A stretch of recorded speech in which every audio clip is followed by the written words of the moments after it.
welcome to the Soulish Podcast. My name is Whitney Apke, and I am your host on the Soulish Podcast. This is an amazing special collab with Daniel, the Past Life Regressionist, from his podcast, Timeless Spirituality. He's available on all platforms as well as the Soulish Podcast. We are dear friends, and I basically came to him in one of our chats, and I was expressing to him and sharing with him part of a journey experience that I had when I was on a plant medicine journey back in July. This was a couple months ago. And I was basically trying to describe to him something that I experienced, which was really, really fascinating. And he was like, we need to do an episode about this. You need to share this on a platform. And I was like, ooh, but I don't feel like I'm an authority on this subject, but sure. And so he had to convince me a little bit, twist my arm a little bit, and I was like, okay, sure, yeah. A lot of nuggets were dropped in this. I'm not like, tooting my own horn or anything. I'm just saying I was also just post a medicine journey during this episode. I think I was like 5 days out from a journey. And so I felt very much in the medicine still. And if you've done plant medicine, you know what it's like, that you're in it for a little bit after. But it is amazing just to even consider where we're headed as a collective. But I really feel in this episode and hope in this, as you listen to this episode, that you really connect in with spirit and what is spirit's agenda. I know we get a lot of like, what is the elitist agenda against, humanity? Like, we can get really big on that. But I want to invite you to really connect in as you listen to this, whether it resonates with you or not. I want to invite you to connect into your intuition, to your spirit. Can you connect in with spirit and your intuition and feel into it what is coming and what might you participate in that purpose as a collective cosmic purpose? How are you meant to initiate, or how are you meant to support? How are you meant to experience this or express this? Whether or not you resonate with it or not, you may end up connecting in with like a completely different agenda or a completely different mindset or framework, or you may see this differently than I see it, or saw it rather. And I just want to encourage you that as long as you just connect in with spirit and connect in with your intuition, and you connect with what is at a cosmic level, what is being done, where is the movement, right? Where's the river flowing? And if you want to bring that down into your life and how you live your life, how you express yourself, how you connect with others, how you communicate, right? I just want to encourage you to do that and to have that process in this, because ultimately, I think that's what we're all meant to do. We're all meant to connect up. I think part of our purpose here is to bring that down to earth, right? We are vessels in so many ways. And I think one of the best ways, one of the most highest expressions of our human vessel antenna bodies, is that we get to tap into this collective spiritual energetic awareness, right? And energy. And we get to bring that down here into the flesh and express it, manifest it, spread it, connect with it, right? We get to do so much and express and connect and share and all of that.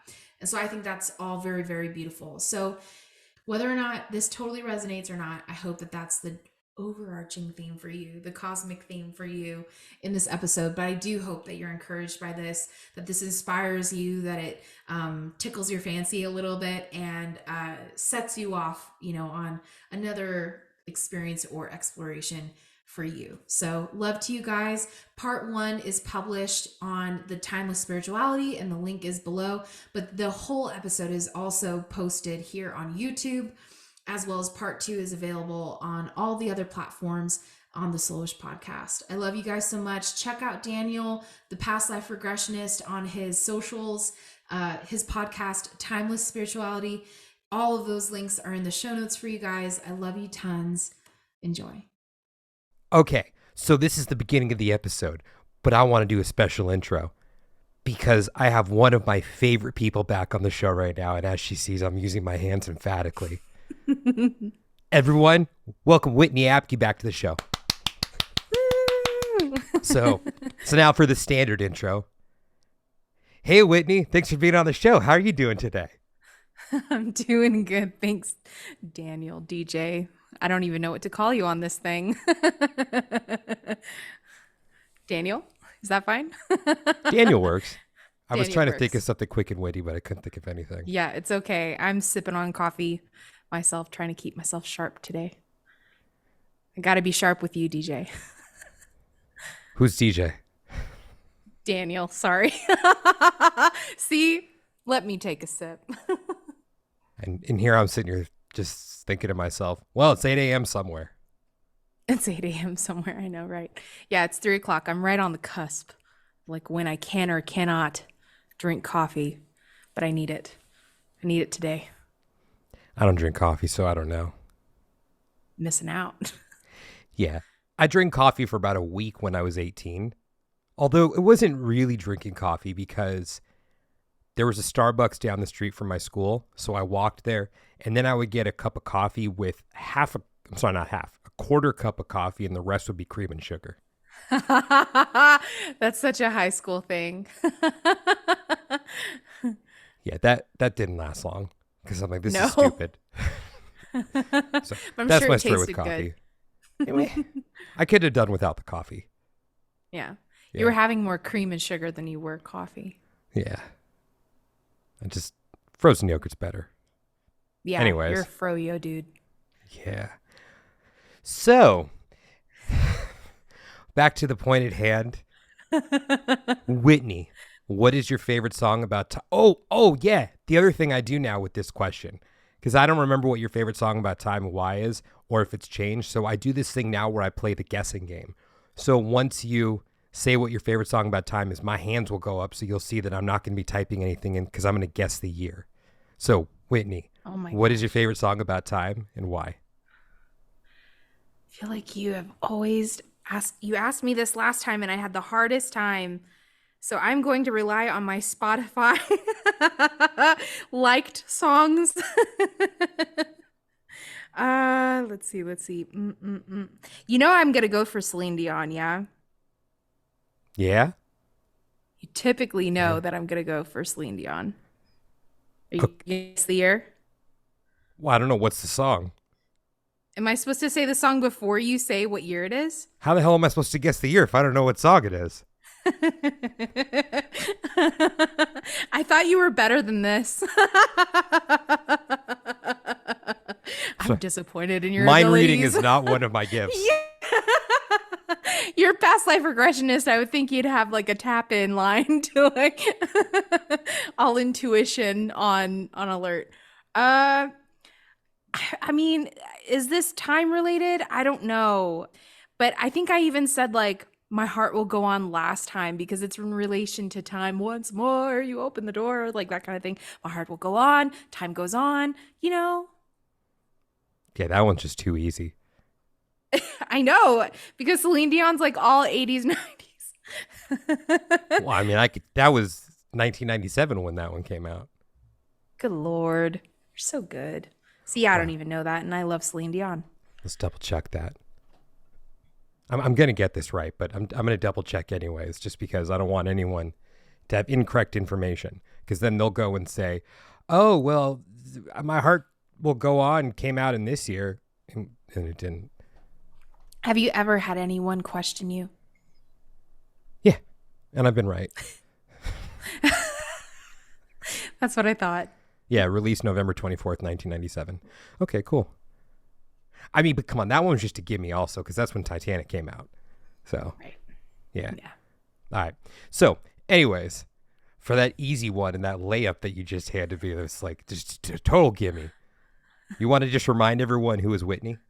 Yeah, I'd love to. Thank you, DJ, for Daniel, for having me on. So I am many things, but my main focus is to help people to heal via reconnecting with themselves, with others, with God, source, universe. And that's been a huge part of my journey.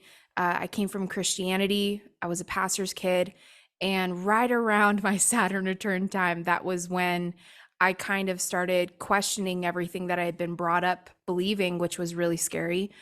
But I felt so disconnected. I felt like I had been self-abandoning and disconnecting from myself in order to embrace something that didn't feel in alignment or authentic to me. And once, adulthood started to roll out and I started to make my own decisions for myself, I started to realize that it didn't feel right. It didn't feel good, but I was so disconnected from my own intuition because I was taught to always rely on outsource my intuition, wait for God to speak to you, give you a sign, or read a scripture verse and it, tell you what to do. And so I kind of started the journey of reconnecting with myself, with my own intuition, realizing that I am fully empowered to navigate life. But not only that, I'm fully empowered to live my purpose. And I felt like from a very young age that I had a purpose and it was big. And I didn't really know what that consisted of, but I always knew that I wanted to help people. So I did go to school to become a pastor, and I was a youth pastor for a little bit. And then I was a young adults pastor for a little bit in my young adult years. And then I kind of transitioned into spirituality, and I've been working with people one-on-one in groups ever since. I also released my own podcast, the Soulish Podcast. And that was also another part of my journey of even learning about past lives. And that's how you and I met. Was I had a connection from another guest, and they were like, you should bring this guy on. I was like, I don't even know what a past life regression is. I don't know what that consists of. And you gave me a past life regression, and I was like, holy shit. Whoa, this is so cool. Like, you connect with a whole nother part of yourself that you don't even realize you ever had, but then it feels so like, yeah, I did that. I was there. Like, you feel so like, yes, this is a part of me. I just didn't realize, it's like a long lost family member when you connect with a past life. So yeah, that's just a kind of a snapshot of me. I don't really have a title. I'm not really into titles, but I try to embody healing within myself and connection within myself. And I have several tools in order to help people to do that and empower other people. That's kind of my mission. I think you do well. And I try. I highly recommend everyone goes and checks out the Soulish Podcast, because I personally think it's really cool that it's a podcast that it's like everyone gets to be there with you as you learn about these things, which I just think is so cool. And also your laugh is just infectious. So, I mean, that's also a plus. Thank you. And I was on 2 episodes, so check those out. You were on 2 episodes. It was, hey. I should have known what those numbers were so I could highlight you. Sorry. Bad friend. One was I think it was 30. I'm going to look it up right now. 5, I think. I feel like a bad friend. 34 or 35 and 42 or 46, I think, somewhere around there. Yeah, I actually, let's see. Hold please while we look this up. This would be interesting if I knew when My Heart Will Go On came out, but I don't know about my own podcast appearances. I mean, but come on. I've done a lot too, and I wouldn't be able to know. I don't know. It'd be hard. It'd be hard to remember all of those. Let's see. Okay, early days. Let's scroll. I remember just having which number? I think 35 or 34, 35, 30, mid 30s or something, right? Ooh, you're good. Let's see. 43. That was the second one though, right? I think that was the first. That was the first? Yeah, because I think you were like one of my first video ones back in the day when I was just audio only. Yeah. Yeah, 43. What was the second one? 52. Well, shit. I knew when My Heart Will Go On came out. But I was a 10 I off feel for like this you've one. been on 3 times, no? Well, you've been on here before, so maybe that was. Maybe that's what's getting me, Yeah. is we've swapped. Yeah, I don't know. I just think, like, I don't know. You're also, just to promo Daniel on his own podcast, but you're also one of those people that are infectious and one of those people that care very deeply about people. And I have to say that's rare, and that's one of the reasons why you and I connected, and have stayed connected over the years. What, have we been friends for 2 years now? Good Lord. Jesus, Whitney, it's been longer than that. It's been 2.5 years. 2.5. Okay. If let's you add want to the get half. specific, we recorded that first episode in March of 2021. Yeah, that's 2.5 years. Okay. So I don't know, Daniel, it's so rare even to find people in this world that are so others focused. And that's something that I really appreciate about you. Because even in the spiritual, I guess collective or people group of spiritual people, a lot of people are self-focused, and you're one of those people that is very others focused, which is what makes you such an amazing person, but also an amazing practitioner, and somebody that also facilitates people connecting and reconnecting with their past, their present, their future. So just want to mention that. Slide Thank you. that in there. I'm melting inside. I appreciate that, Whitney. And I'm excited for this conversation today. So just for everyone, a little background. Whitney and I were having a conversation about a week ago, and sometimes we talk about the weather, but other times, and well, most of the time, we talk, I don't want to say obscure stuff, but we don't talk about the weather. So the conversation ventured into this concept that Whitney presented to me called Cosmic Masculinity.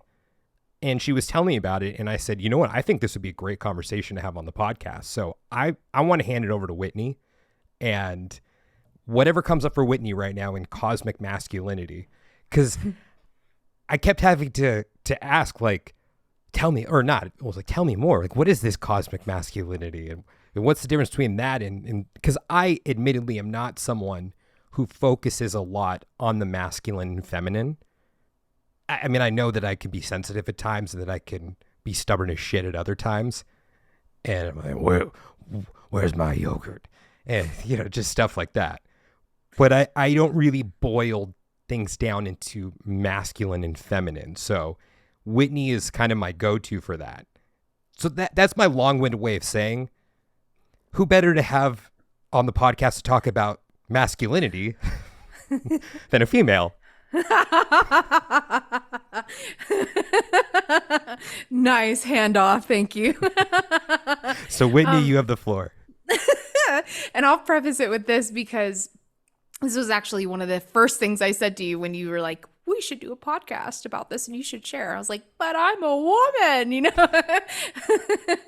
So I do not consider myself a masculine, feminine expert by any means, but in my own journey of navigating masculinity, femininity within myself, within my own person, and my different energy expressions, which we all have, right? We all have some sort of mixture. And I think that sometimes you become more in your masculine energy, which has nothing, again, this has nothing to do with gender. This is just energy. And then sometimes you slide into more of a feminine. And so I like to picture masculine versus feminine, or both, and as the masculine energy is kind of like a cup. I'm going to hold up my coffee mug as a representation for DJ Daniel so that he can see. But I consider it more of like the glassware, and the feminine energy is the water or the coffee inside of that glassware. So it's like masculine energy is very much of a container, a facilitator, a holder, a protector, a provider of the space to be. And feminine energy is very much being, essence, flow, movement. It's constantly creating. Both masculine and feminine can create. They just create in different ways. And we know that in like the literal sense, right? Both masculine and feminine come together and co-create. But energetically, we can do that. And that's been kind of one of the hard things for me, because I am very alpha female. And by alpha female, I mean that I am a feminine energy woman in a woman's body. And I know that this is kind of like taboo to say, but I am in a woman's body and I have very much feminine energy, but I operate more in my masculine than I do in my feminine day to day. And that necessarily isn't always by my own authentic energy type. That has been something that I have witnessed my own mother do, other women do, is be more in their masculine. And that has felt more comfortable, more safe, because I'm providing for my own self the space in order to be, rather than having other people allow me to be in their space and be me and express and have essence and flow. So there's an interesting dynamic with different friends that I've noticed. And I'll get to the cosmic masculine, but this is kind of the setup for it. You identify as a male, right? Well, yeah. You want to identify?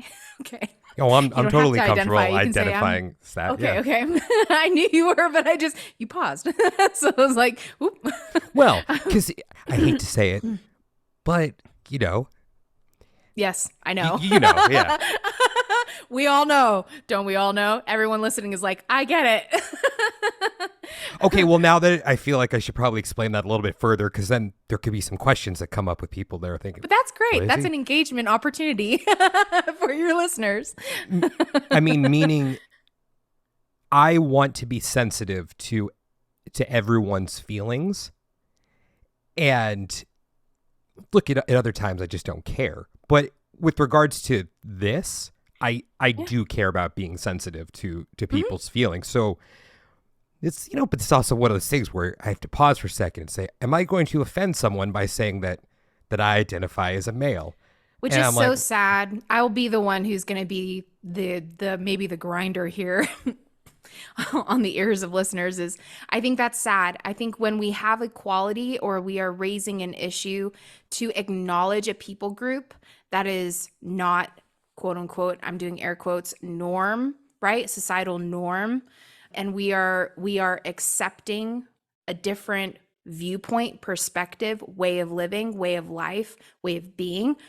We cannot disempower the other just to empower another. Everyone has to be equally empowered and equally accepted. So, with that being said, I'm laughing, and I initially laughed because it's uncomfortable, because this can raise issues, because it does raise issues in our society. It's a very touchy subject, because I think that there is a bigger agenda, and this goes in with our conversation. There's a bigger agenda here than equality. There was a bigger agenda than in the feminist movement, which was meant to empower and to create healing between women and men. It was meant to bring the feminine up and say, you know what, we're going to raise you up. You are equal to men, right? Masculine is just as valuable as feminine, right? And we're going to raise you up and empower you. Almost like the masculine men are saying, or masculinity is saying, we empower the feminine. It was meant to bring healing. It was meant to bring reconciliation. It was meant to empower women. I think personally that there was another agenda, and or that intention was redirected and misused. And over time, instead of empowering feminine women, right, or females in general, we disempowered men. And I say we because it's just a collective. It's not one or the other, no finger pointing. It's just all of us, right? It's just what happened. But I do think that there was an elitist, whatever you want to call it, agenda that was used, because when you disempower men, what happens? When you disempower the masculine, what happens to the energy, the co-creative energy? You now have taken off that barrier. You now have taken off the facilitator. You have now taken off the protection. Now that glassware doesn't exist. So what happens to the water? What happens to the coffee? It has nowhere to go. as nowhere to be. It just splashes everywhere, right? So now what we've experienced is, now that this has happened, there's been an empowering and a disempowering, but really it was disempowering both, and not providing much healing. And now we are seeing a massive rise, and we have in, I would say, the last decade or two, a massive, massive rise in human trafficking, child trafficking, sex slave trade, among others. You know, global climate warming things happening and all of the everything else that we could list off has happened. And it's happened because men don't have a voice. Men's vocal cords were chopped off along with their can I say it? Balls. Not in a literal sense. Okay, this is figuratively. But I think men were so disempowered, and their voices were, it said you cannot speak. And we're seeing that now across the board. It's not just directed at men, but we're seeing that even with women. You can't be a female woman anymore and feel comfortable, because now if another male man is saying that he identifies as a woman, but you identify as a woman, and you want the same safety parameters around being a woman, because we are physically vulnerable in this world. We just have to acknowledge that. And those safety barriers are taken down in order to have equality, and acceptance, and safety parameters aren't put in place with those changes. It creates this real weird dynamic and very kind of volatile dynamic, because now both are kind of pitted against each other, both sides or multiple sides at the same time. And that just makes it not a loving, safe, accepting environment. And that's what the masculine energy brings. That's exactly what masculine energy is. It creates safety. It contains, in that way, safety, and provides a space to be yourself and to be who you want to be or express yourself. So as men rise up, it'll actually be really interesting to see, like, as men get re-empowered, or the masculine gets re-empowered, it'll be really interesting to see how safe other people groups, or other people that identify differently than what was once societally normal, culturally normal, it'll be interesting to see how safe they suddenly feel, and how accepted and provided a space for, instead of having to fight your way to freedom of expression or being. You can actually just relax and be. And I think that's the whole like intention behind the cosmic masculine. So long-winded, but let me get to the experience that I had, which kind of showed me this, because I wasn't really aware of the cosmic masculine or the cosmic feminine until I had a plant medicine ceremony 3 weeks ago now, I think. And I was in the deep. I was in the deep of the journey. And a lot of what I was dealing with was my own reconciliation of the masculine and feminine within myself. Fear of giving up control, because that has been taken advantage of. I was sexually assaulted last year. And ever since then, that kind of like re-emphasized fear of not having any control over what happens to me. And so, of course, in a plant medicine ceremony, the moment that touches your lips, goes down your throat, you are releasing control, and you are trusting the plant medicine. And I was really struggling with that, because I took enough of a dose in order to kind of have more of an astral dimension traveling experience. And so it was scary, because I'm like, oh shit, like I thought I was going to be more connected with my body and not be so out of body. And as I could feel, my soul, my spirit, whatever you want to call it, kind of my consciousness really kind of taking off and leaving my physical body, I started to panic. And I had a dear friend of mine with me, sitting with me in ceremony for this reason, because she's worked with me before. She actually worked with me after the incident that happened last year. She's a psychotherapist, and she's amazing. And she was like, I could feel it before it started to happen. And I was just afraid because the whole point was for me to stay in my body and to not have more of an astral experience. We were supposed to do more embodiment work. So when the medicine wanted to take me elsewhere, I was like, no, wait, we're supposed to stay here. We're not supposed to fly. We're not supposed to feel like we're leaving. And so I was like panicking. And she was like, just breathe, just trust. Like you entered into this trusting, just trust where they want to take you with. Just trust what they want to show you. As soon as I was like, okay, yeah, that's right. I participated. I chose this. I chose this experience, and I started to go, okay, cool. Let me trust. Let me go back into that trusting, which this medicine is more masculine energetically, more like we're taking the wheels, we're in control. It's more of a feminine or masculine energy. So it really facilitates your feminine, which I love. And immediately, once I hit kind of that peak moment in the journey, I started to get this download and see that there's the problem that we're experiencing in society and everything I just kind of mentioned is because the cosmic masculine, which is what I would think the expression of spirit, that is the masculine energy. It's not necessarily the collective masculine, because the collective masculine would be like the energy we have here on the planet that is masculine. It's the collective from all of us, right? But the cosmic is more of universal. It's more spirit masculine. What we would say is like God, the Father, Jesus, the man, Holy Spirit, kind of in more of a masculine form. And a lot of people have seen Holy Spirit as more of like the feminine, the spirit that lives within you, flows within you. And we see God the Father is more of like that masculine energy expression in Christianity anyway. So if you're Christian or religious and you've kind of always seen God as masculine, not feminine, until the Shack came out, which showed God as a, African American woman. I always saw Oprah when I read that book. I was like, Oprah's God.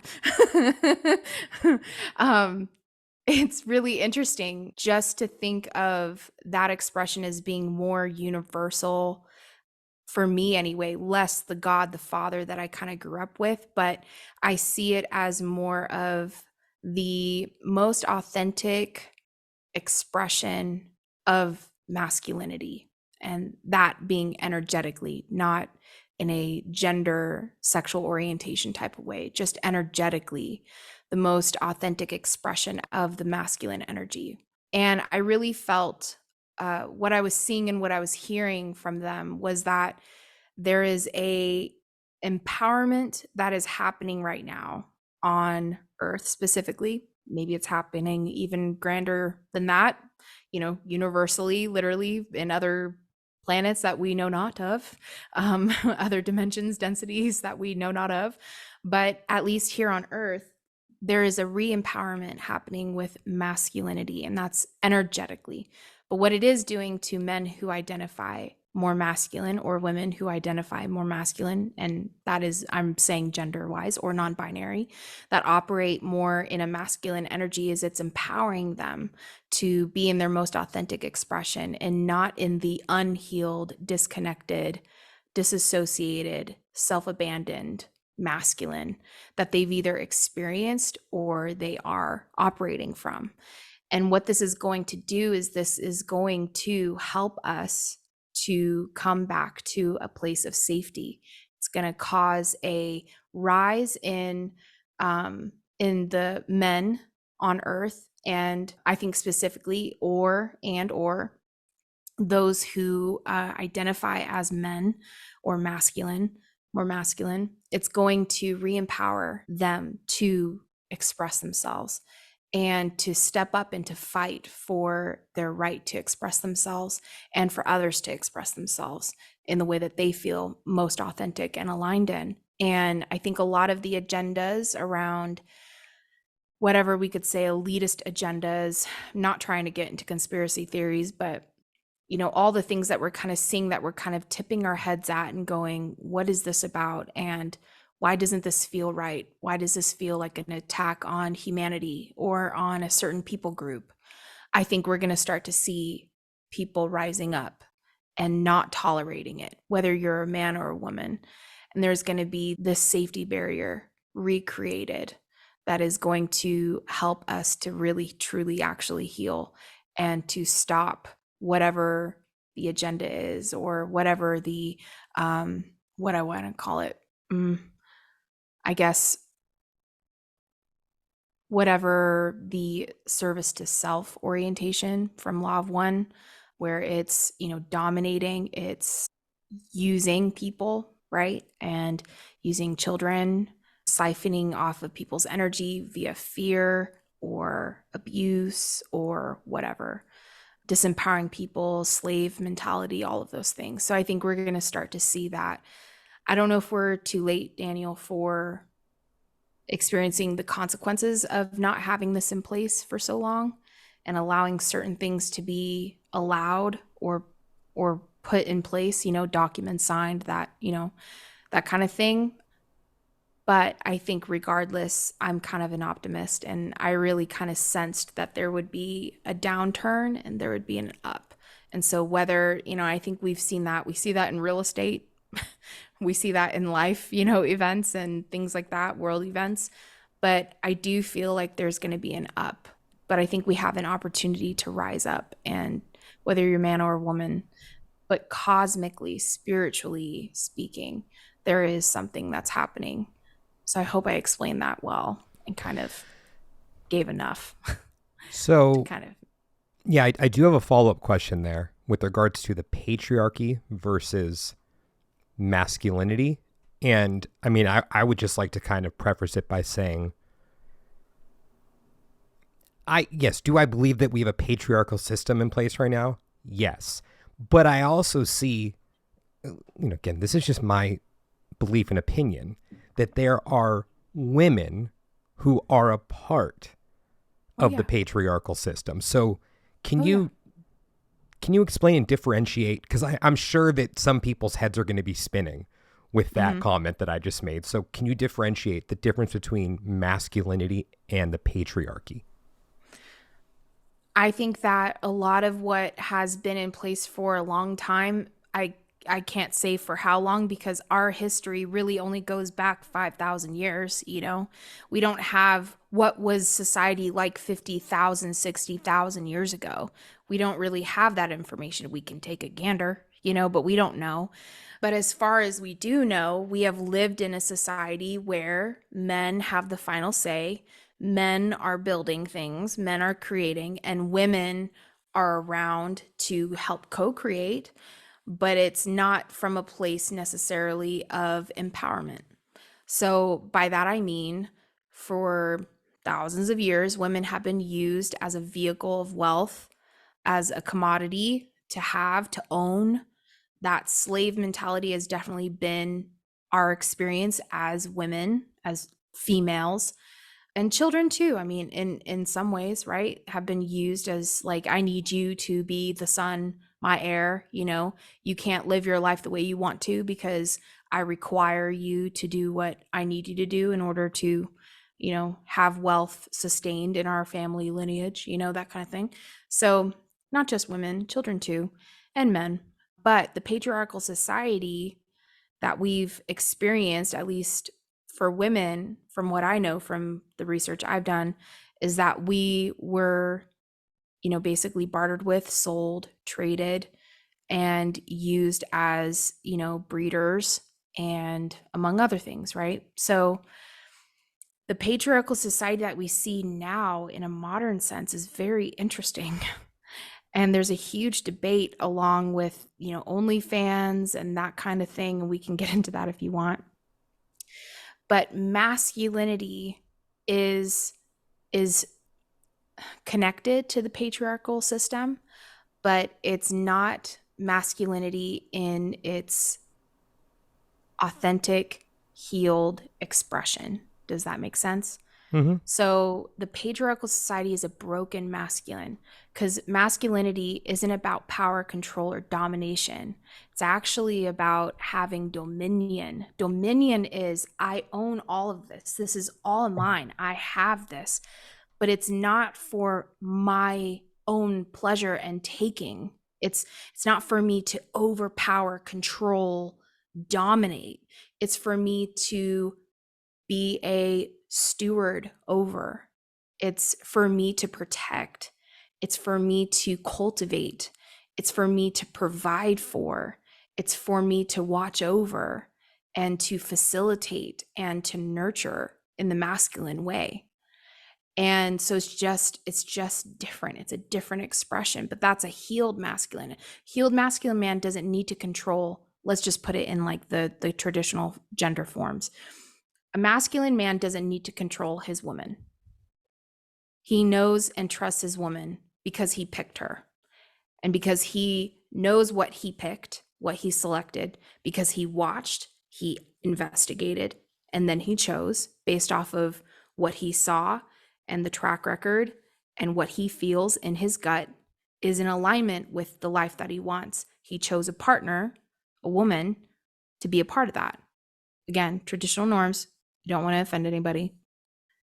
But a unhealed, disassociated, disembodied masculine man has to control his woman because he just chose somebody that he didn't investigate, that he's not sure if she's in alignment. She's just meeting a need, or she's just makes him feel good, strokes his ego. And so he is not connected to her because he's not connected with himself. And I would say it goes in reverse, right? Down the feminine. If you're a disembodied feminine woman, you will not select the man, again, traditional norms, that you would actually truly want. You're selecting what's available. You're selecting somebody that is playing off of whatever your needs are, or maybe it's even with fears. You know, it's all different for everybody. So I am broad brushing here, but when you are disassociated and disconnected with yourself, you do not choose experiences that are in alignment with what you truly desire and what you truly know is your purpose, and what you want to experience and what you want to live and what you want to do. So I think that's the difference. Is the patriarchal system says, you meet a need. All right, I own you, I control you, I tell you what to do. You can't go out of the boundaries that I set. And if you do, I'll punish you, right? I'll make you pay. And that is kind of the patriarchal society. So anybody goes outside of the patriarchal norms, not good. We're gonna cut you off, right?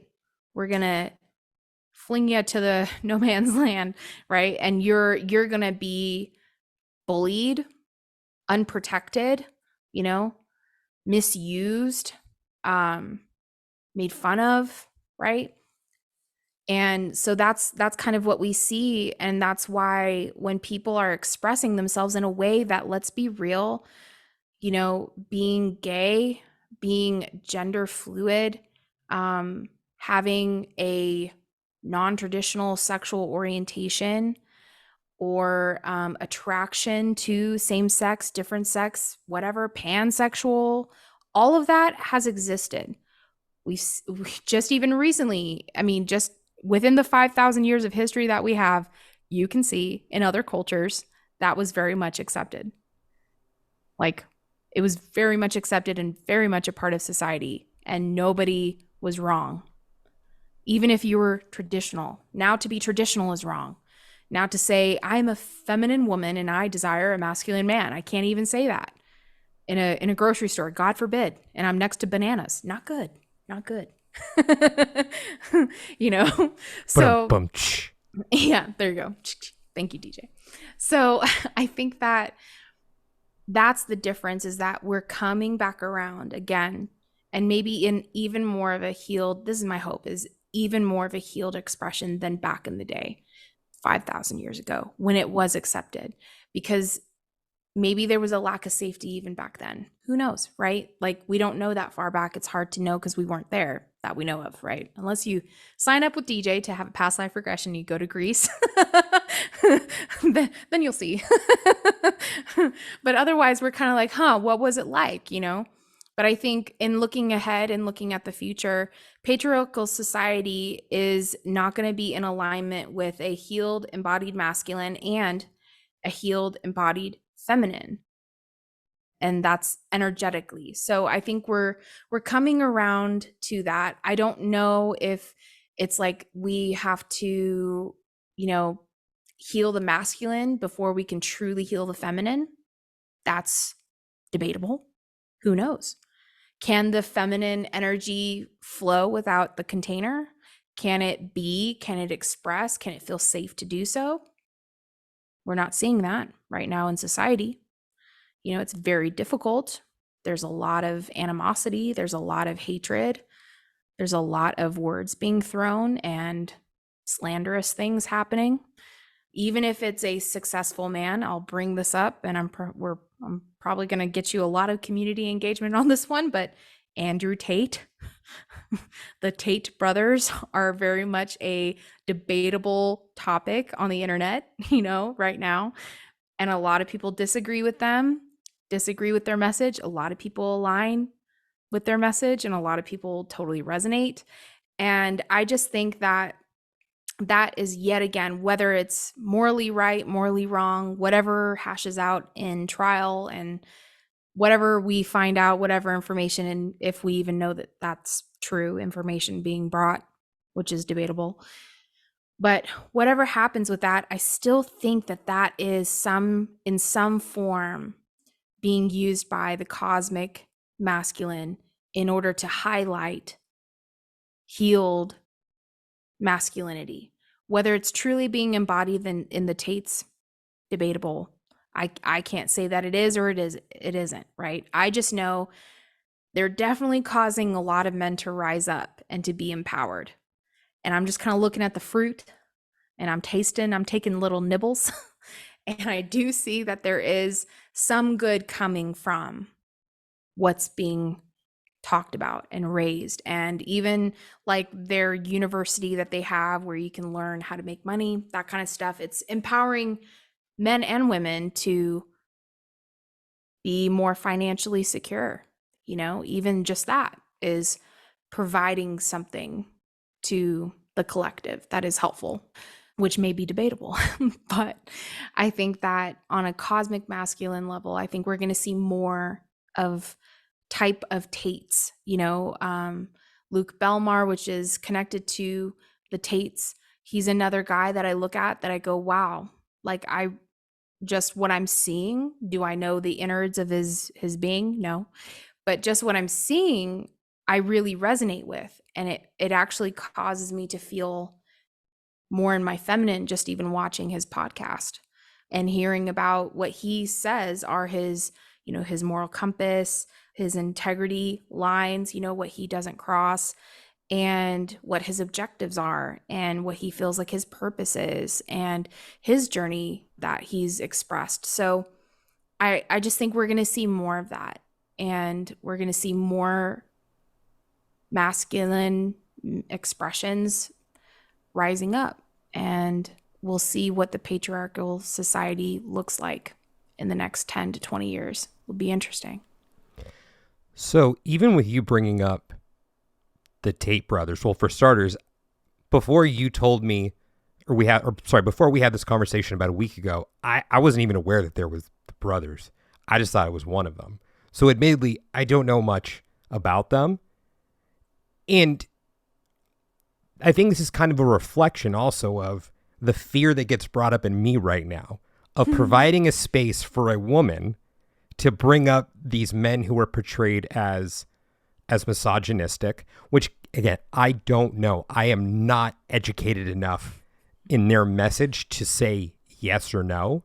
From what I see of the stuff that's been put out there, headlines and stuff, it doesn't look that good. But as you were saying, there may be agendas at play. So I'm not knowledgeable enough in this realm to make an educated decision on where I fall.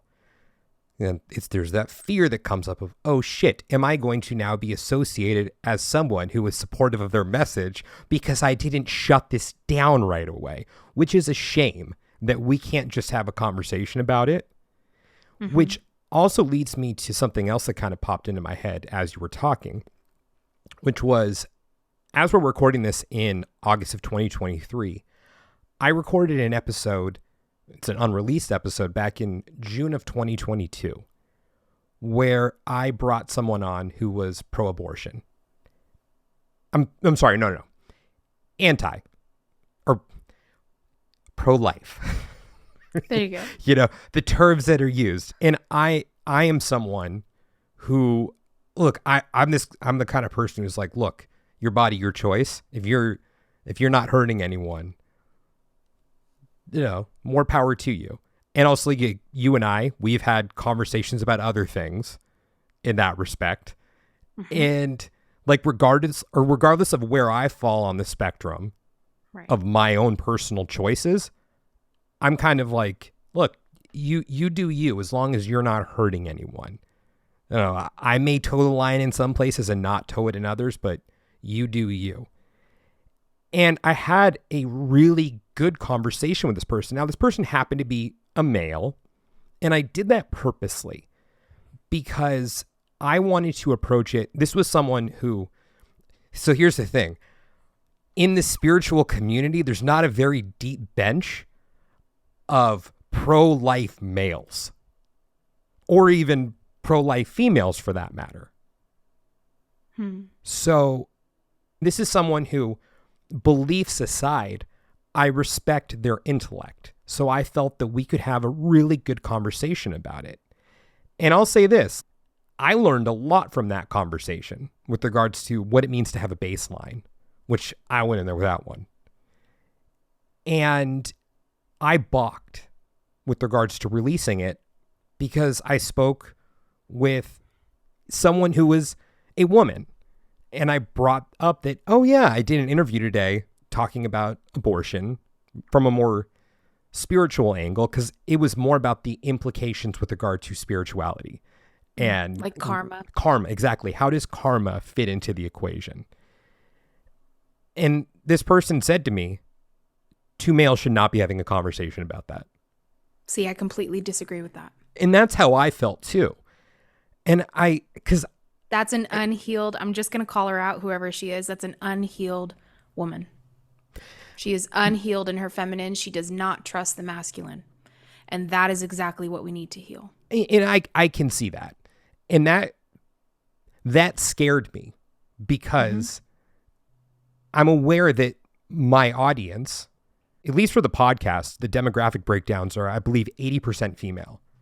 And it scared me thinking, am I going to say the wrong thing in this interview because it's two males talking about this? Where at the same time, I'm thinking to myself, but I'm like the pro woman here. I'm the one who's saying women should have the choice. Right. So it was very confusing for me because I'm advocating on behalf of women right now. So why should I keep my mouth shut about that? And ultimately, I'm a little, I don't know about embarrassed, but I am ashamed to say that I did buckle there. And I did say, you know what? I'm not touching this with a 10-foot pole, because who knows what the ramifications will be when I was doing what I thought was the right thing to do in that situation, was to provide a space to have a conversation, one in which I didn't see being talked about out there, because at the time, this was around prior to, I believe, the Supreme Court decision. The leaked memo had already taken place about a month prior to the recording. But everything out there was just rah, rah, rah, rah, rah. And I'm like, maybe we can have a conversation about this from a different angle and to present a different way of looking at this. And then to be shut down like that, I'm like, it ain't worth it. It ain't worth it. It's really disappointing, because that's exactly what I think the cosmic masculine, at least what I was showed, is where the healing comes in and where the re-empowerment comes in, because men should absolutely have an equal voice. Just because it's a woman's decision with her body, and if that's what you believe, doesn't mean that men can't have an opinion. And when did having an opinion about something be wrong? And when did sharing a different perspective become wrong and become, basically now targeted? And also now you can go to jail, or you can have your funds frozen, or you can not get that job, or you can be fired because you just shared a different opinion.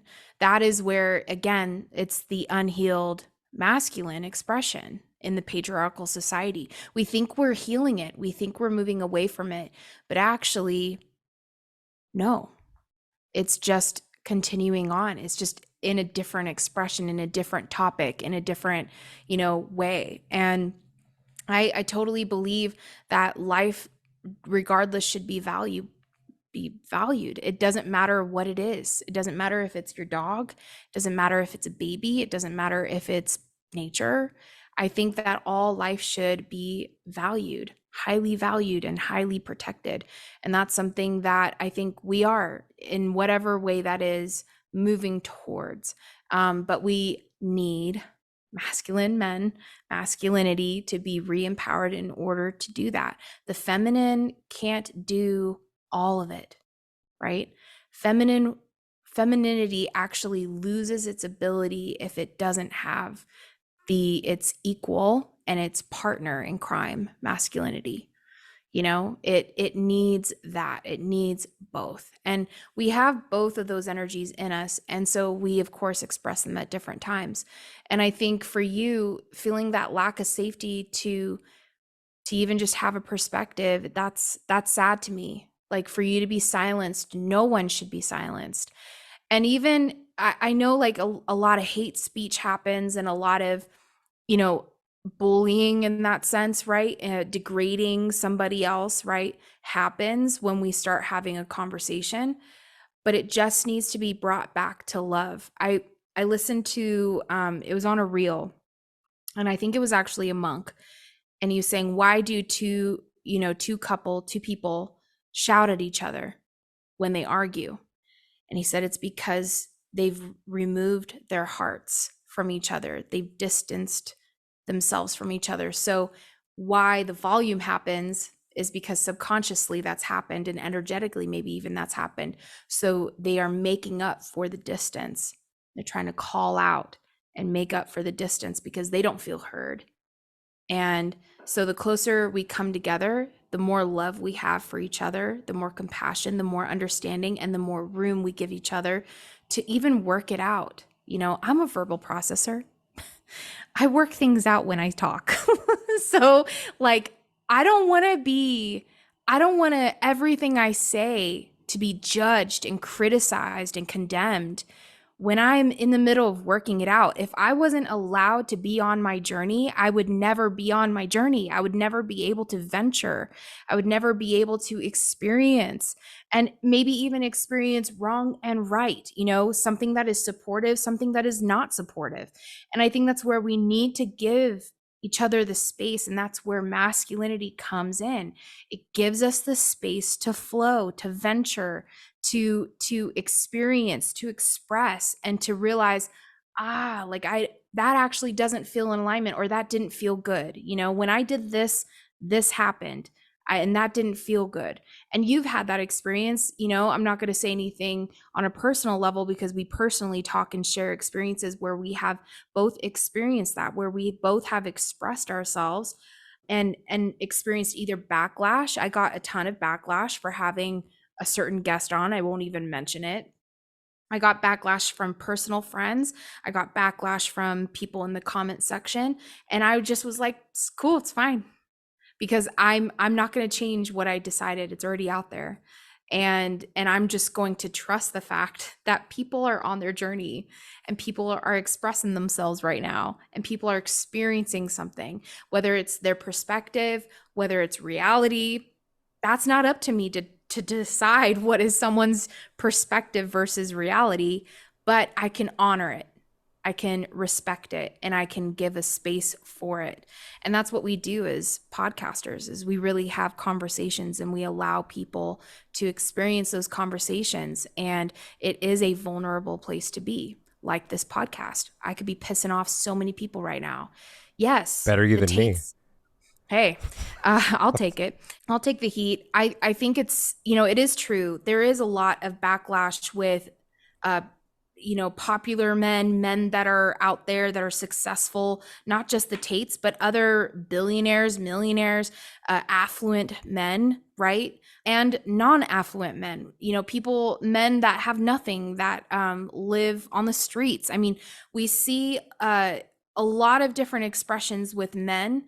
And unfortunately, certain men that are more on the internet are more available to be criticized, to have their conversations chopped up and re-released so that it makes it sound like it's something different. And this isn't just the Tates or anyone else, but this could be anybody. This could happen to me. You could chop this in the way that you see fit, and it could not look good, right? It could be edited in a way that is not that it doesn't fare in my direction, and I have to be okay with that. I have to trust that, right? But the problem that we're seeing is, yes, there is misogyny. It exists. It has always existed. Men have expressed, women and their desires, or how they see women, or how they use women, or what women's roles are. Like they've expressed it in a way that may not align with me as a woman. I may not align and resonate with what a certain man says my role and place in society is. It may not resonate with me. Doesn't feel in alignment. That's fine. They can express whatever they want to express. If it doesn't align with me, rolls off my back. Why do I have to take that on as a vendetta and as something I need to correct? It's going to be corrected. That person is going to go on their journey. They're going to realize that not all women identify or align with that role, what they just set in place, but maybe they will find a woman that does, and that will suit them, right? But I'm going to find a man that does not say that I belong underneath his shoe, like a piece of gum that he can stomp on and pick up and chew again whenever he feels like it. I don't have to align with a man that sees a woman as less than. I can choose to be with a partner that says that I am beautiful, valued, precious, worthy of his love and his loyalty and his honesty and protection and provision. And that is the man that I will manifest, because it's in alignment with me, right? Same for you, same for anyone. We do not have to be offended all the time. People are on their journeys. And in a world where everything is available, everything you ever say is forever recorded and it's forever out there, and we're not giving people the ability to be on their journey, God, who can live? Who can be? Who can express? Nobody. There's no safety in expressing. There's no safety in journeying and being on your journey and not always being right. Not everybody is always going to be right. Not everybody's always going to say something that's right or in alignment with society. She's doing right? quotes right now, air quotes. Just need to point that out for everyone. Right, yeah. Right? So we have to give the space. And I think that's what is going to start happening, is we're going to realize, yes, does accountability need to happen? Absolutely. Mm-hmm. Absolutely. This isn't saying that that doesn't exist and it's just free for all, No, that's actually what's happening, is that they're saying you can do whatever you want, right? You can express yourself however you want at the expense of everyone. No value in life, right? In safety. And not everybody aligns with that. Not everybody expresses themselves in a non-safe, I don't give a fuck about anybody way. But that's what I see is being pushed, because it causes a lack of safety and fear to ripple through. And that's what you experienced, DJ. Unfortunately, that was spoken to you from somebody that didn't pause and say, interesting, I feel triggered. I feel something bubbling up in me that says this is wrong. Let me sit with that. Why do I feel this way? when he just said that he just had a conversation that is directly affecting me right now in my life, and it was two men having this conversation, why do I feel triggered? Why do I feel offended? Why do I feel like that shouldn't have happened? When he was advocating on my behalf. Sorry. Right. Yeah. But still, right? She didn't take the moment to go, interesting. Let me self-reflect. Before I say this is wrong and say you shouldn't or couldn't or should never, why is that hitting me in that way? And that's being in your feminine.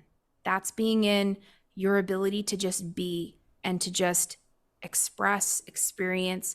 She could say, interesting, that's really triggering me. Interesting, that feels like, like wrong, but I don't know where this is coming from. It's not my right to tell you what is or isn't, but it's interesting that in me that doesn't resonate, or it's sending off alarm bells. Why is that? Because a lot of the things that I experience, I get triggered by. I grew up Christian. I grew up a Christian pastor's kid and then was a pastor myself. I was a virgin till I was 28. I was rock solid in the moral compass of Christianity, man. Like I fought tooth and nail for that shit, I like advocated up my ass for that belief system. And it's not that the belief system itself is wrong. I wouldn't even say that. But what I didn't realize is that in me taking a stance in one way, I wasn't able to just sit in something that felt uncomfortable. I didn't have a capacity for it, Daniel. I realized that because I had boxed myself off, I said, this is it. This is all that I can do, experience, be, have, and this is it. And anybody outside of this is a threat to this. Like, so if I perceive that you are threatening my belief system, you're threatening my way of life or what I'm choosing for myself, or you're threatening my relationship with God. Whoa. Like that can be threatened, like I can have a disconnection from God. I'm going to piss people off, but like I can sin my way out of a relationship with God. Ooh, felt that one when I said it. I think that's where, at least in my personal journey, I have realized that when I can just sit in something that is uncomfortable, like right now, I'm actually in a lot of pain. I'm in a lot of physical pain. I did not sleep last night for whatever reason. My neck and back are pissed.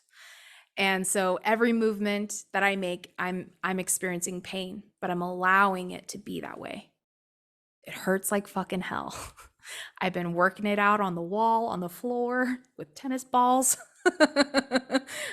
foam rollers, shower just before this podcast with hot water on my back, moving my arm around, trying to get it to release, telling it to release, actually being like, okay, release, come on, stop pinching, pinching nerves and all of that. But that's part of the feminine energy, is just allowing it to be. It is what it is. This is what's happening in my being, in my body right now. Am I going to keep me from having this experience of being with you in this conversation and expressing myself? Absolutely not. This doesn't change who I am. It's just something I'm experiencing. And I think that's what we need to realize, is we're going to experience different things in this life, in this journey. And that doesn't necessarily redefine us. Just because you have a different experience or you're expressing yourself in a different way doesn't necessarily mean that you need to identify with it. I think that's actually the ego saying, I have to latch on to something. The more plant medicine journeys I've done, the less I've felt an inclination to have to identify. So I'll identify for purposes of communication. Like if somebody's like, how do you identify? I'm on a date. And they're like, are you bisexual? Are you poly? Are you pan? Okay, that's fine. I can totally tell you what I identify as. That's no problem. I'm happy to communicate that to you, because this is then where we can either connect or disconnect, right? And I'm happy to communicate that to you in a way that you understand and that helps you to connect with me or to relate and feel whether or not we have some resonance between us. Cool. But do I need to identify as that every day? Not necessarily, because I know that I'm fluid, that I am just what I am, and I'm actually just a spirit. I'm a soul. And am I in a certain expression in this life, in this incarnation? Yeah, but done enough past life regressions with you to realize, like, there's been past lives where I was a man. I was a male, you know? That didn't feel foreign. It didn't feel wrong. It didn't feel like it wasn't me, It felt very much like it was me. I saw my man hands, in the past life regression. I was like, dang, like I got chunky fingers, chunky man hands, farmer hands, male farmer hands. But I don't necessarily need to identify as that. And so I'm experiencing life in this vehicle, and I appreciate this vehicle. I experience this and this life through who I am as a woman. And I value that, and I value other people's expressions and their experiences. And just because it may be different from mine doesn't mean it's wrong. And I have to be okay with that. And if I'm not okay with that, why? Why am I not okay with that? Why is that offensive? Why does that irk me? I'm not saying it doesn't, not saying it doesn't jostle my brain, a little bit, but that's okay. Right. So I think that's where we're kind of coming into is you're not safe to do that if you don't feel like you have the provision of space to be that way. And you can first do that within yourself, whether you're a male or female or non-binary. So before I go on my little rant here, I want everyone to press pause and go check out the Soulish podcast, because this is Whitney Apke. She said some good shit there. So go check out the Soulish podcast. Hold for pause. Okay, we're back. So there was one thing you said at the very, very beginning when you started talking about cosmic masculinity. It may have been verbatim, maybe not, but it was, I even wrote it down after. I'm like, shit, I'm going to have to remember to say that. It was feeling the need to disempower others in order to empower yourself. Mm-hmm. So I just want everyone to think about that statement right now, because I can see how pretty much everything that Whitney just said over the last 40 minutes or whatever it's been links back to that. Mm-hmm. So everything, seriously, it swings around to have to disempower other in order to empower self. Mm-hmm. Mm-hmm. And even as you were talking, I was thinking back to some of our conversations, and I see how much I truly am operating from a place of fear. Because I remember that there was a conversation we had about your podcast in particular. This was probably over a year ago, and I can't remember what the episode was, but I remember saying to you, why didn't you hold that person's feet to the fire? Mm-hmm. Like, how come you didn't challenge them? Because I know you, and I know that what they were saying wasn't in line with your beliefs. And so for the life of me, I just couldn't figure it out why you wouldn't do that. And then you would explain to me. You're so frustrated. And you would explain. Well, also me being frustrated was, I don't think it was an overpowering thing. Like the whole, it was just like, how come I think it really was coming more from a place of inquiry. Because that, and you're very protective. You're a very protective friend. Well, thank you. Well, I mean, that you've sprung me from jail in a past life. So, but that also just got me thinking how even I was operating from a place of fear there in that conversation, because I don't know if it was necessarily a full-on projection, but it was me putting myself in your shoes. Mm-hmm. And I was feeling the fear for you. That fear, I mean, I think that maybe that's where the projection was happening, of my own fear of what would happen if I didn't hold someone's feet to the fire. Because I think that my fear for you at the time was feeling that if you didn't push back, then are you consenting? Automatically, yeah, exactly. Are you guilty by association? Are people going to hear that as you feel the same way because you're not pushing back? Yes. And even throughout this conversation, I felt that creeping up in me at times. I didn't fully, let it pass by bringing up the thing about the dates, because that's where that fear came up in me is if I don't say this right now, am I going to appear Guilty that I'm by association. exactly Yeah. that I agree with everything that they say? Again, up until a week ago, I didn't know that there was two of them. So, and it's made me think about my podcast and how we've even had conversations about how, like, I feel like it's getting kind of stale for me. And I've realized throughout the course of this conversation, it's because I'm a fucking pussy. That's what it comes down to. I'm a fucking pussy, and I'm afraid of bringing on a lot of people who I disagree with. Like, because I was saying before with that other person, I knew that was even though I disagreed with their views, I knew it would be safe to have that conversation with them. And it wouldn't turn into, like, we could respectfully talk to each other. Mm-hmm. And I see now that has been my fear, because I don't want this show to turn into the Jerry Springer show. Right. I don't want it to be that. Because the thing that you also had said to me about letting that person talk and not pushing back is that you want a platform where people can just express their ideas. Mm-hmm. And even though I couldn't fathom that, I respected it when you told me. It's like, all right, I got you. I hear you. We have different agendas. Right? That's okay. It's like, that's Whitney's thing. So even it was differentiating at that point. It's like, okay, that's okay with her. So I'm cool with that.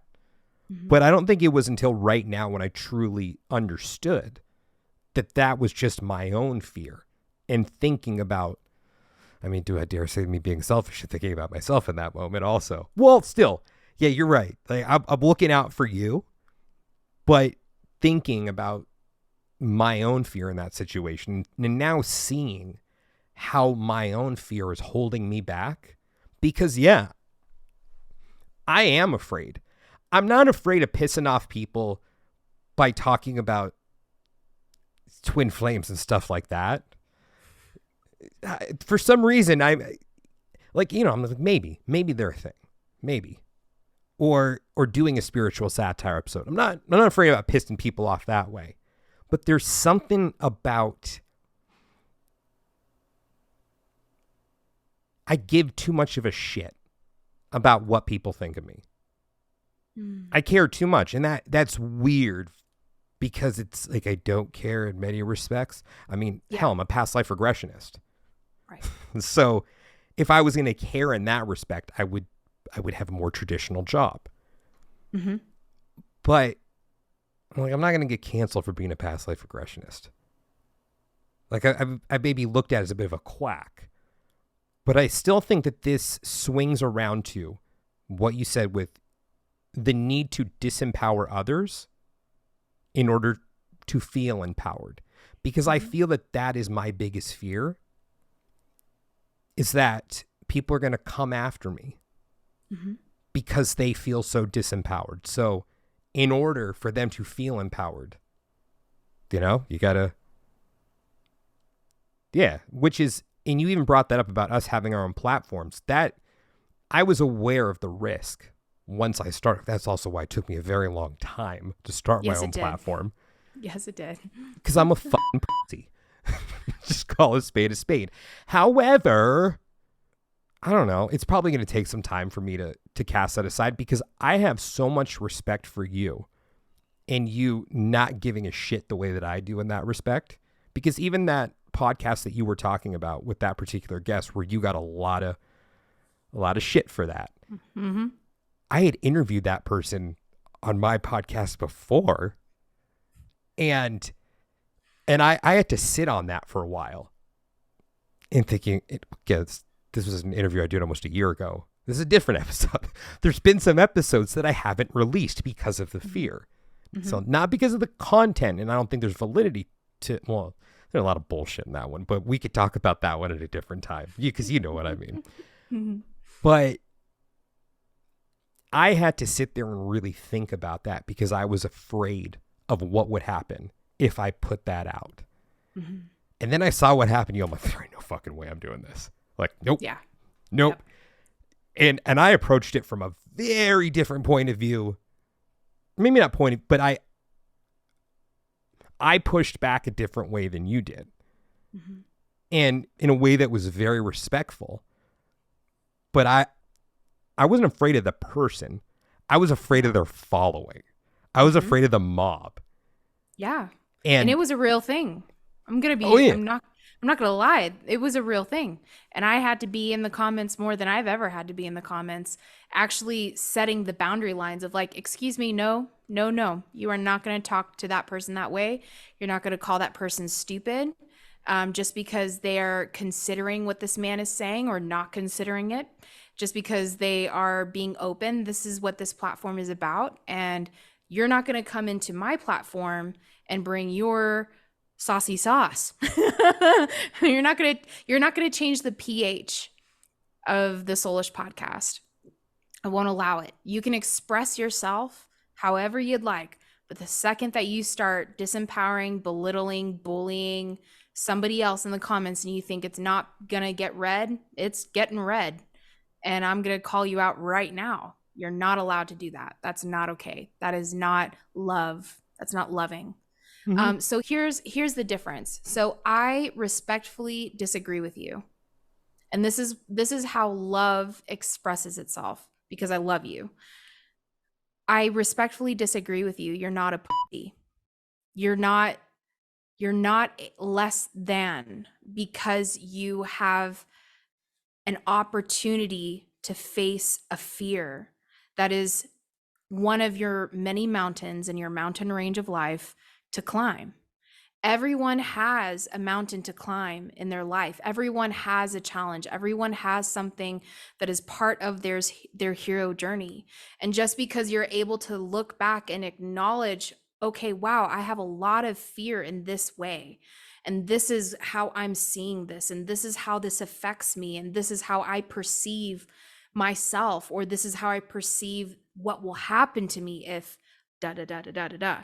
That doesn't mean that you're less than of a man, less of a person, less worthy or valuable, or have the ability to move through that fear and sit with that fear and acknowledge it.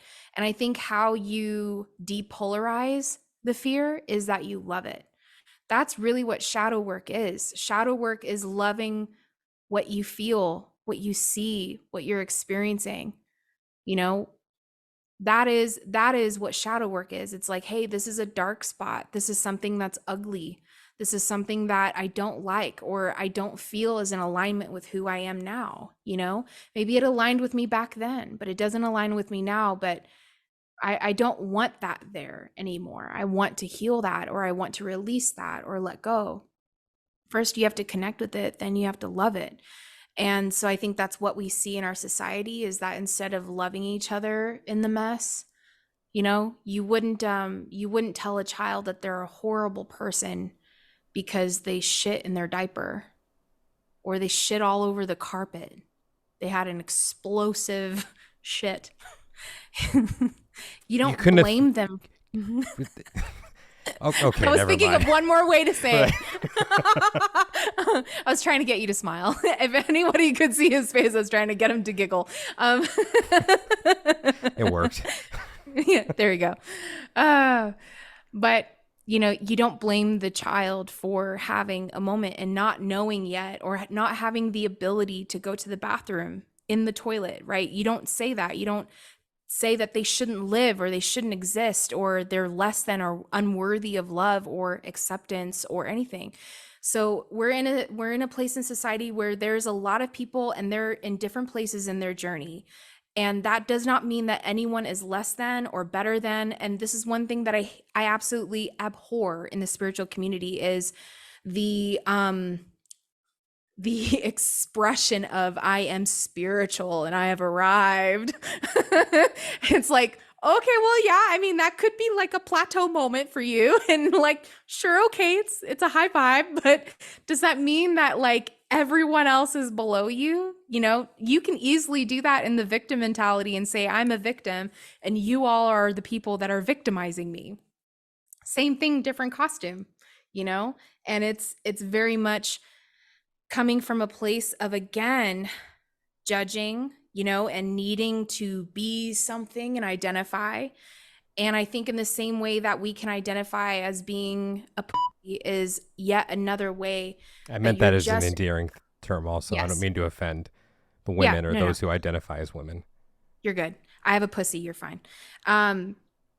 So, but again, I just want to bring this up because I think it's a good teachable moment, is by calling names, we'll just say it like that, right? By calling ourselves a name, you're actually creating more separation and less connection within yourself. Instead, you're actually causing separation and saying, this thing is bad. This experience is bad. This expression is bad. This feeling is bad. This thought is bad. This belief is bad. You're actually separating yourself from it instead of bringing it close up and saying, okay, what do I see in this? How does this connect with me? How does it disconnect from me? Is there something I need to learn, from this experience or from this thought that I'm having? I was having this thought today. I was on the trail this morning and I was walking, and woo, a very handsome man, tall, tan, dark. Whoa. I was like, hello. And he had the chest tattoo that went into his arm. And I was just like, oh, yes. And he's sweating and he's running towards me. I'm like, la. Whitney's dream man is like a Jason Momoa. This was a cleaned up Jason Momoa moment. And woo, he passed me, he smiled at me. Ooh, I was having something. I was having a moment. And then it hit me. He would never be interested in me. I'm not his type. He would never want this. And then I went, interesting, you're having this thought right when you were just very much enveloped in a very happy moment. And then all of a sudden that thought had to creep in. And I looked at it, and I'm being vulnerable by sharing this, but because I don't like talking about this, but I looked at it and I said, interesting thought. And I even started to make fun of myself. Oh, poor you. You think you're not attractive. You think you're too fat. Oh, poor Whitney can't attract a man that she likes, that she's attracted to. Woe is you. I started making fun of it, and then I went, oh, you know what? No. That's actually creating more disconnection. It's actually creating more self-hatred, if I'm going to be real. Self-loathing, self-hatred. Let me actually move this closer to my heart, because this is actually something that's very deep. It's a deep wound. And I've had life and I've had people in my life re-emphasize the fact that I am not worthy of a man like that I'm not worthy of love, that I'm not worthy of acceptance because I have a couple roles. Fluffy lovin's is what I like to affectionately call them. Or I don't fit the mold of what that person would be attracted to, right? And then I've experienced that. I've experienced not having a man like that approach me, right? Or blah, blah, blah. So again, this is something that's a wound. That's something of a projection because I believe that there's a possibility that that's actually true, but I don't want to believe it, right? So I Oh, shit. Well, hold on. Un momento. I ran out of space. Hold on a second. Hold on. I got this.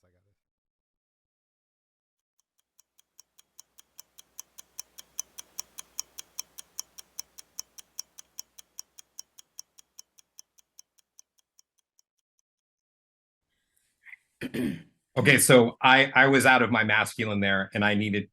So sorry for everyone.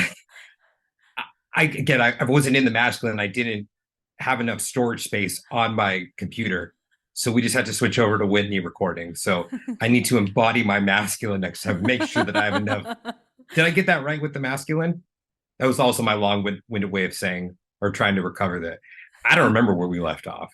do. And it was probably going to be choppy. So, All okay. good. So, Whitney, go. I think we'll be fine. So instead, I brought this in closer, and instead of self-loathing, making fun of, doing all the things that honestly we all experience in life, instead, I brought it in closer, and I said, look, I talked to myself, baby girl, you need to heal this. You need to release that. That's not true. Because anybody could like you. Anybody could think you're beautiful and you're somebody's cup of tea just because you haven't been his or his or his or his or his or hers. Whatever, we'll bring it all in. Doesn't mean that you're not somebody's, and that doesn't mean that you're not going to attract a man that you're attracted to, right? So I had to love that part of myself, and instead of making fun of myself for even having that thought and ruining a very happy hot moment, I had to bring it back and love that moment and love those feelings and love those thoughts back into what I feel is true for me. May not be true for everybody else, but it's true for me. I know I'm worthy of love, and I know that I will attract a man that is meant for me, that is in alignment with what I'm aligned for, right? So I know that that's just like the way that it is. You attract what you are attracted to. It's just part of the attraction factor. So I think that's one way that we can do the reconnection within ourselves. And what we're experiencing in society is a disconnection of self. And that is why my work, what I feel my purpose is to heal that connection within self. And I'm doing that within me, right? I'm living it, as well as I'm doing my best to help others to reconnect with self. And why I think that's so important is because the more that we do that, and the more that we have self-love and we are connected with self, the more that we have the ability to connect with others, even if we disagree, even if it doesn't resonate, even if it doesn't feel aligned. Then we have a society that is actually based out of love and is safe, because we can move and have our being and self-correct without having to make someone bad or make something bad. We can just say, that's not in alignment with our overall societal intentions. We don't intend for that. We don't feel aligned with that. And so that just doesn't align with this. So how can we bring that back in? How can we express that? Maybe that expression isn't in alignment, but maybe we could find a unique way to express that is in alignment, right? And so it comes around in that way, and it creates a safety for us all. And I think that's the society. Maybe it's a utopia, but I really think that's where the intention of the cosmic masculine is to go, to experience, to be. So to facilitate. So I think even within yourself, Daniel, it's loving that part of your journey, and okay, you're seeing it really clearly, doesn't make you less than. And it just simply is one of those areas. And I could bring up just what I know of you and your background, right? And even just genetics and DNA. And, we all have some sort of history that connects with the things that I think we're experiencing. And that's part of why past life regressions are so great and such an amazing tool, because you can see in your soul journey and your soul evolution all the times that same theme that you're experiencing right now in this incarnation is connected back to. It shows you, and it, in a lot of ways, it makes you feel very valid for having the feelings or the experience that you're having, because you're like, I've experienced this before. And what it does is it actually empowers you, because you realize, I have another opportunity in this lifetime to heal that, or to release that, or to be different, or to be the same. You know what I mean? You realize I've been a healer in past lives. I did this. I was a medicine woman. I created these things. I healed these people. You're like, oh my God, I did this before. I don't just feel this way in this lifetime. I've actually done this in past lives. And then you're like, I got this. I was meant for this, baby, and then you're like, yes. So I feel like it's in all those different ways, right, that we can realize that as we're experiencing ourselves, we're also experiencing others. And so part of the backlash, like with that one episode that I had, which anyone could go on my podcast and probably find it. But that experience, I was like, this is really interesting. I'm actually experiencing a lot of weirdness for me, and also I was experiencing this, and I was kind of re-experiencing what I had experienced in Christianity. And I was kind of looking at it from that perspective, like, wow, I've seen this before. I've seen all of this before, this judgment and this criticism and this hatred and this pointing fingers and this like blaming and like swapping, and all of this, like, and I was like, this is so triggering me right now because like this is everything I left, this is everything I like abhor, and like don't like, and like I'm having to experience this on my own platform. Fuck, and so I had to work through that, and I had to breathe through that, and I had to go, okay, my mama bear is gonna come out real quick. I'm gonna have to really make sure I'm doing this in love, and I'm also not pointing fingers at this person who just said this thing to this person, and then that person said this thing back to that person, and then other people started talking about that person to this person to that. And I was like, I'm about to go full on mama bear right now, and I just need to breathe through. What is the highest expression of my mama bear? What is the most highest loving expression right now? And how can I be that for these people? Because that's what they actually need. They don't need somebody else coming in and saying, you're wrong. They need somebody coming in with love and understanding and compassion and empathy and understanding, but still creating a safety and reemphasizing the safe boundary that is this platform and is this community. And there's a whole lot of new people coming in that don't know that, and that's okay. I'm just going to recommunicate that and reset that boundary. And as soon as I did that, it all stopped. So I think that is, I was operating out of my masculine, and as we all can do. And I was setting it up, but I was creating with the intention of creating safety and love for people to express. And that's so important. So I think that's what we're in that space. We do that within ourselves. We do that with each other. And I think as we come into more of a connection with ourselves, with God, source, universe, spirit, all of that, we then can see each other in that light, and we're no longer demonizing, demoralizing, victimizing others. We're actually empowering everyone, and also allowing people to be on their journey. And we can have opinions, we can have perspectives. That's actually something that is beautiful and that we need. And I needed your perspective. I needed a pause. I needed to reconsider, is this safe? Am I being a good steward of the people that come and listen to my podcast? Am I stewarding people in their journey as best as I can, right? I can't control anything, but I can be the best podcast facilitator of a community and a platform as best as I can, whether it's with my guests or my listeners. And I think that's all good. That's perfect. That's why we need each other, is because you can see things I can't see. There's only so far I can look behind me, and we need each other, but it has to come from a place of love. Otherwise, it just reemphasizes hatred, and it reemphasizes disempowerment and less than, better than. It polarizes people. And to depolarize, the only way you can do that is by love. You can't depolarize by hate. Love is the only thing that can depolarize, neutralize, and reconnect people, whether it's within themselves or with each other. So, a couple things there. First, everyone go check out the Soulish podcast. Well, let me get one little, it's like the behind the scenes part.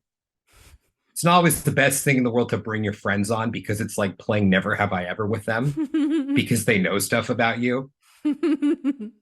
So Whitney knows that the reason I don't want to have kids is because I don't like the thought of cleaning dirty diapers. So of course she goes and brings up the example of the shit thing.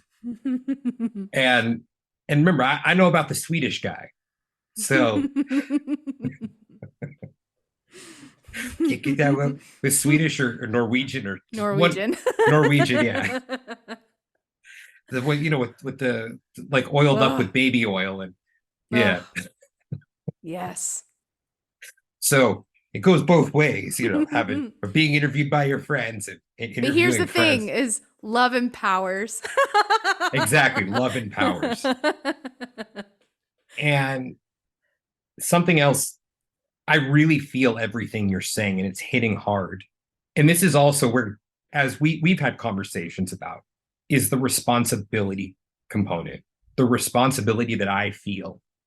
Like, this is where a lot of the fear comes up, is if I feel that I don't sufficiently hit as many parts as I'm consciously aware of at the time, then I'm fucking up. I'm not doing my due diligence, that I have to, bear the burden of what others go and do with this information. And, I want to say also really quick before I dive into that, now my mind's jumping all over. A lot of my fear, and this is how I feel that the cosmic masculine, as Whitney has described to me, links up, is I'm becoming jaded in my view of the world. And it feels to me as if no good deed goes unpunished. Even for you with that particular podcast, you were providing a space for someone to come and share their ideas. It was a good deed that you were doing. Even if you didn't agree, you wanted to provide your community with an alternative point of view. Yeah. Because you didn't want it just to be an echo chamber. No. And then you got backlash for that. So that's where a lot of my fear comes now, is feeling that if I do a good deed, I'm going to be punished for it. So I just want to put that out there for everyone to take into consideration. When I brought up the thing earlier with the abortion episode, or I shouldn't boil it down to the abortion episode, but the talk in this potential spiritual implications and karmic implications of abortion. I wish that person who I had said that to had taken a step back in that moment and seen that I wasn't doing a malicious thing, that I was just trying to do what I felt was a good deed to present a different perspective. So I hope if anyone who's listening right now finds yourself in those situations, ask yourself about the motivations of the person too. Because even if it appears malicious, they may have good intentions. So just please take that into consideration. Nobody is perfect. Nobody is people are always flawed. Oh yeah. So why do you think that you could prepackage yourself into perfection, right? And have a perfect expression of Daniel that is going to be loved by everybody and accepted by everybody and is not going to be polarizing, triggering, or whatever, right? Just because you're being all to everybody. Like, that is not possible. Well, I don't strive for that, because I know I'm gonna piss people off, and I'm okay with that. What I fear, and this may be past life related, is the motherfucking mob. Because I believe I've been killed for that shit before. So that's where a lot of this fear comes in me, is just, oh shit. And I've seen that look in people's eyes in this life, because they are wounded. And because they feel that they need to disempower in order to feel empowered. Well, you know what? Fuck off. I'm sorry. But you understand what I'm saying? Yeah. I'm using you as an example because that's where it leads us, is to, I have to be fully formulated in my thought, in my feeling, in my journey. I have to have arrived at this space and identify at this space in order to speak from this space. No. Anybody can talk about anything. Anybody can have an opinion about anything. Is their opinion fully formed yet? Maybe not. Maybe they think it is, but they have a lot of life to live in order to see that thought doesn't quite roll out the way that they think it's going to roll out. You know what I mean? It's the same thing when you prepackage food.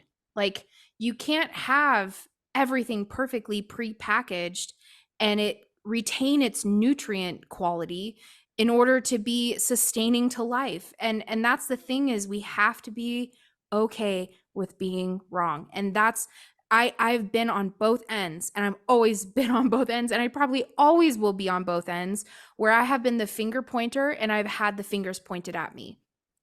all good intentioned. Every time I didn't want to hurt Mhm. anybody. Every time I wanted to bring truth to something. Every time I wanted to help somebody through something or help myself. And whether I had all the intentions or not, I've had those moments where I have prejudged, judged, post-judged. I've done all the judging, all the criticisms, and I have even said this person isn't going to change. I need to distance myself, or I need to cut things off, or this person is always going to be this way and I can be friends or be with them forever. Well, did that relationship work out past however many years? No. Like, I think that's where we have to be okay with the journey, and we have to be okay with not being fully formulated all the time. There's going to be Mhm. things that truly feel like, yeah, I've mulled this over. I've experienced this multiple times, and this is my truth. Like, this is how I want to live. This is what I believe. This is what I've experienced. I still have those. I still have like kind of those hard knock, marbly truths that are firm, and kind of immovable, to be honest. But sometimes a marble will roll off the table. Marbles don't always stay on the table.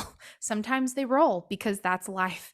And when I see it roll in a different direction, I'm open to it. I'm open to that experience. I'm open to maybe that truth rolling off the table and no longer being part of my experience or my journey.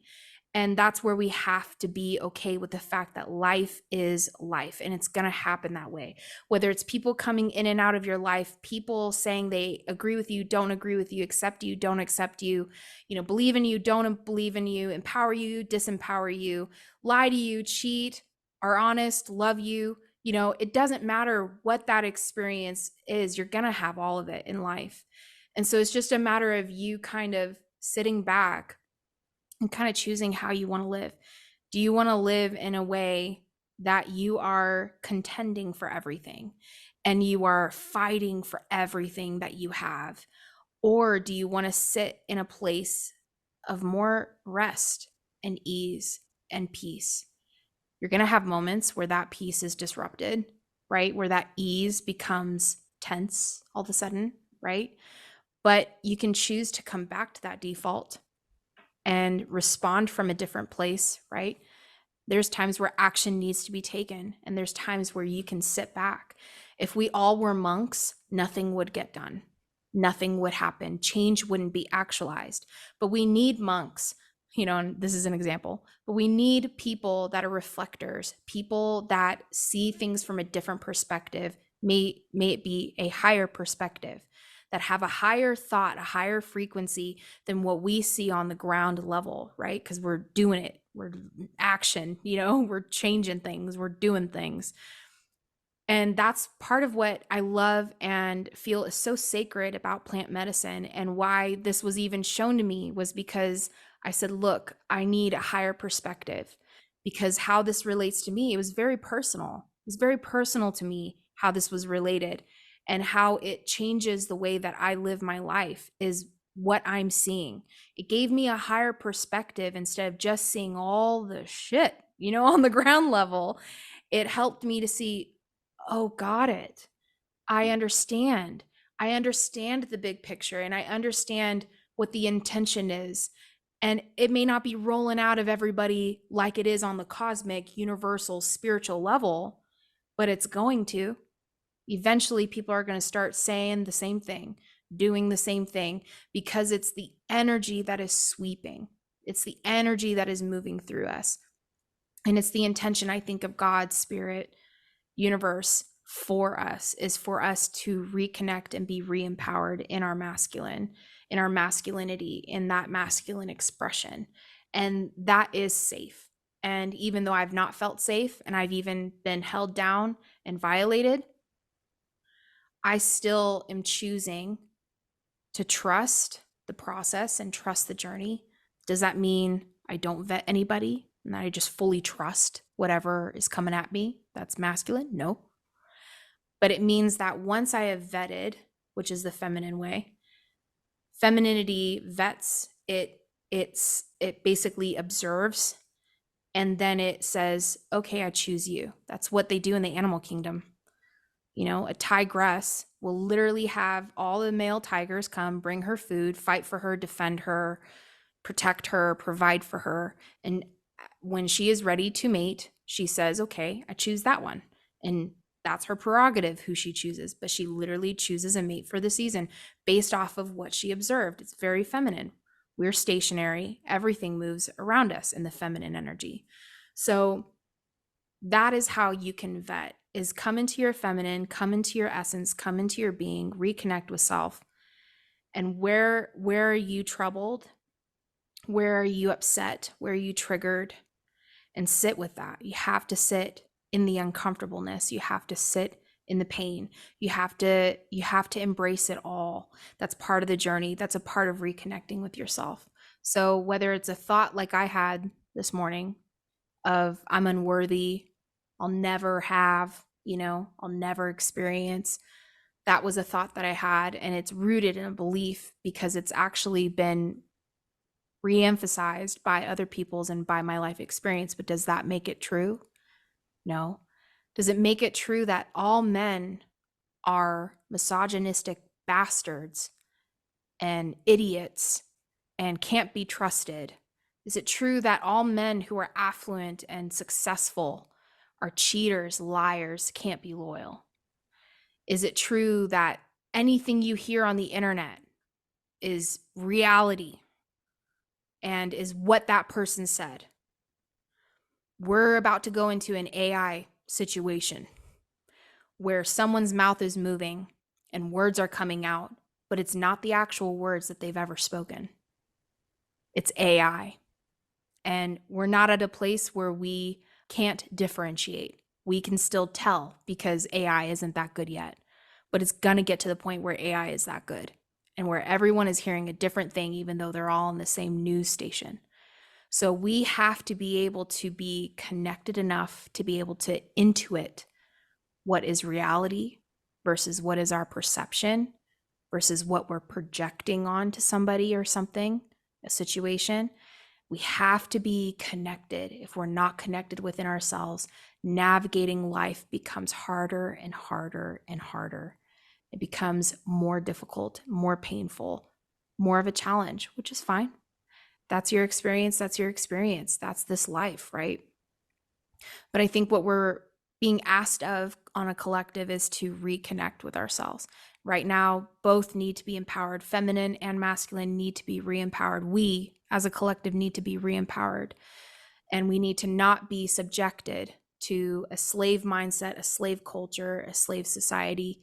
And I believe, I'm optimist, but I believe we are coming to that place where we're realizing that we no longer consent to this, and we no longer consent to be disempowered within ourselves. So whatever that message of disempowerment is to you, the listener, acknowledge it. If it's fear, if it's self-hatred, if it's, you are unworthy, you lack, therefore you're not. Whatever that message is that you are getting in your life that disempowers you and disengages you from living life and enjoying life and being, look at that. How can you love it? How can you heal it? How can you connect with it? Because that is exactly what is going to bring us as a society and as a culture and as a collective into a higher and maybe even the highest expression of love, which is both masculine and feminine. That was good. Like, holy shit, Whit. Damn. I don't need to say anything else. So where can everyone reach you? They can reach me at Whitney Apke, that's WhitneyAbke, on Instagram, Facebook, the Soulish Podcast on YouTube. And I would love to connect with you. And if you have anything to say to me, whether you disagree or agree, you can hit me up there. You can slide into my DMs. I would love to have a chat with you about this more and encourage you and help you to connect and heal in whatever ways you need right now in your journey. Love to you all. I know that seems like a very abrupt ending, but Whitney, we're going to do a follow-up to this because there is more that I want to say, but that's too good. It's too good. to not end it there. So if it feels like an unresolved musical note to anyone, well, I don't fucking care, because that was a perfect place to end. So, see, it's already working. I'm not giving a shit as much. Well, it's gonna haunt me. But thank you for being here, Whitney. Everyone go check out the Soulish Podcast episode 3 and 52. 43 and 52, and all the other ones too. But check out those first. So everyone, thank you for being here, and yay.